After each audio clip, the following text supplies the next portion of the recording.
Friends, आप सभी को मेरा जय हिंद। इतने लोग भी सीजीपीएससी मेंस देने जा रहे हैं, उन सभी को बहुत सारी शुभकामनाएं। आपने इतने दिन तक जितना मेहनत किया है उन सभी का निचोड़ अभी करके दिखाना है। आप साल में कितना पढ़े उससे फर्क नहीं पड़ता। आप इन 4 दिनों में एग्जाम हॉल में अपने आप को कूल रख के कितना अच्छे से अपनी चीजों को, सारे आंसर को लिख सकते हैं, उसी से आपके आगे का सिलेक्शन डिपेंड करता है। और मैं ये कहना चाहूंगी कि इंटरव्यू के मार्क्स पे कभी डिपेंडेंट मत रहिएगा। आप अपना मेन से इतना अच्छे से लिखिए कि इंटरव्यू में अगर आपको बिलो एवरेज नंबर में मिले तो भी आपका सिलेक्शन हो जाए। कुछ चीजें हैं जो मुझे लगा कि आप लोगों से शेयर करनी चाहिए, तो मैं उनका पॉइंट्स आप लोगों को बताना चाहती हूँ।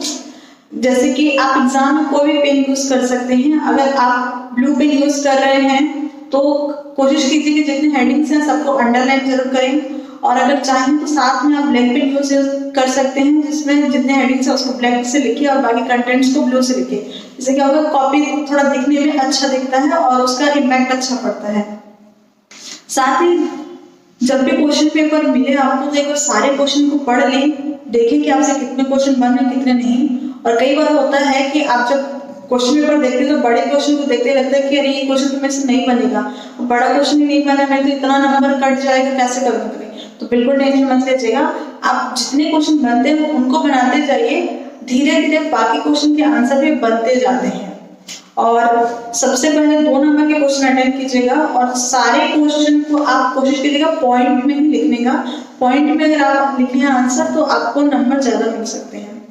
और 2 नंबर के बाद जो हाईएस्ट नंबर वाले क्वेश्चन रहते हैं उनको अटेम्प्ट कीजिए, ताकि उसको आप जो 1 घंटे का टाइम है तो उसमें अच्छे से बैलेंस करके रखें, और बाकी जो मीडियम नंबर के क्वेश्चन है उसको आराम से आप अटेम्प्ट कर सकें। हड़बड़ी नहीं करना है, क्योंकि हड़बड़ी के चक्कर में हम लोगों से कई सारे क्वेश्चन ऐसे होते हैं जो बनने वाले रहते हैं और नहीं बन पाते हैं। ऑप्शनल वाले क्वेश्चन में जरूर ध्यान दें कि आप किस क्वेश्चन को ज्यादा अच्छे से लिख सकते हैं और किस में आपको ज्यादा नंबर मिलेंगे। कई बार क्या होता है कि हम एक क्वेश्चन लिखना शुरू कर देते हैं और बीच में समझ में आता है कि हमसे ये क्वेश्चन अच्छे से नहीं बन रहा है, हम दूसरा क्वेश्चन अटेम्प्ट करें तो हमें ज्यादा नंबर मिल रहा है, बट चूंकि आधा लिख के रहते हैं तो उसको फिर काटते भी नहीं बनता है। और कोशिश करें कि जो बड़े क्वेश्चन होंगे उसको लिखने से पहले आप उसके साइड में कुछ पॉइंट्स में लिख लें कि आप उस आंसर को किस सीक्वेंस में लिख रहे हैं, और अलग अलग पॉइंट्स में पैराग्राफ्स में लिखेंगे तो उससे आपका आंसर अच्छा भी लगेगा और मीनिंगफुल भी लगेगा। साथ ही कोशिश करें कि एक भी क्वेश्चन आपसे न छूटे।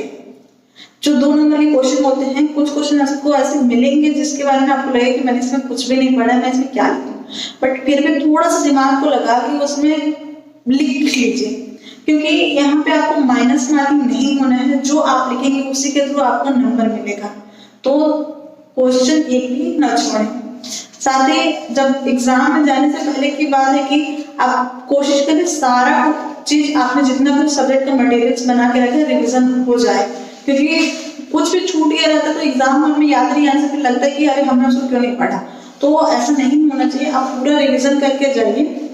और चूंकि 4 दिन कंटिन्यू पेपर है तो कई लोगों को ऐसा रहता है कि रात भर पढ़ने की आदत रहती है, लेकिन आप एक रात पूरी रात पढ़ सकते हैं, लेकिन अगले दिन फिर से आपको एग्जाम देना है, तो इसलिए नींद भी लेनी बहुत ज्यादा जरूरी है। जितनी आपको जरूरत हो उतना नींद जरूर लें, और अपने डाइट का भी ध्यान रखें। कई लोग टिफिन वगैरह लेके नहीं जाते हैं, फर्स्ट पेपर के बाद वहीं पे रिवीजन करने बैठ जाते हैं, तो आप अगर टिफिन नहीं लेके जा रहे हैं तो ग्लूकोन डी एनर्जी ड्रिंक जरूर रखें, इससे आपका बॉडी भी ठीक रहेगा और आप अगले पेपर के लिए अच्छे से प्रिपेयर हो सकेंगे और हेल्थ इश्यू कम आएंगे। साथ ही कई लोग रहता है कि एग्जाम देने के बाद एक पेपर दिया, उसके बाद दूसरे पेपर को देने से पहले पहले पेपर के लगे रहते कि मेरे इतने सारे क्वेश्चन नहीं बने, मेरा कैसे जाएगा करके, तो उसको मत सोचिएगा। और खासकर नेगेटिव लोगों के से दूर ही रहिए। आप अपना पेपर दिए हैं, उसके बाद सीधा दूसरे पेपर पे तैयारी फोकस कीजिए और दूसरे पेपर को ध्यान दीजिए। और ज्यादा टेंशन हो रहा है तो जब आप दोनों पेपर देके घर आ जाते हैं तब भले ही थोड़ा सा 15-20 मिनट का टाइम लेके एक एस्टिमेट बना लीजिए कि आपको सब्जेक्ट में कितना नंबर मिल रहा है, पर उससे ज्यादा टाइम मत दीजिएगा उस सब्जेक्ट को सोचने के लिए, क्योंकि आपके पास आगे के पेपर रहेंगे, उसको अटेंड करना है। और ये मान के चले कि आपको ये आखिरी बार एग्जाम दे रहे हैं, आपको दोबारा कैसे अटेम्प्ट नहीं करना है, तो इस हिसाब से अपना बेस्ट दीजिए। और कभी भी दूसरे से कंपेयर मत कीजिए कि उसने मेरे से ज्यादा पढ़ा, उसका हो जाएगा, मेरा नहीं होगा। नहीं, अपने आप में आप बेस्ट दीजिए आपका पेपर आप अपने आप में ऐसा होना चाहिए कि आपका सिलेक्शन जरूर हो। और अपना टेंशन कम रखिए और बहुत अच्छे से तैयारी किए हैं तो आपका पेपर बहुत अच्छे से जाएगा। एक दिन एग्जाम के एक दिन पहले आप जो पेपर स्टार्ट होने वाला उसको रिवीजन करना स्टार्ट कर दीजिए। और इसी सब के साथ आप सभी को बहुत सारी शुभकामनाएं and all the very best. Thank you. Subscribe now and press the bell icon.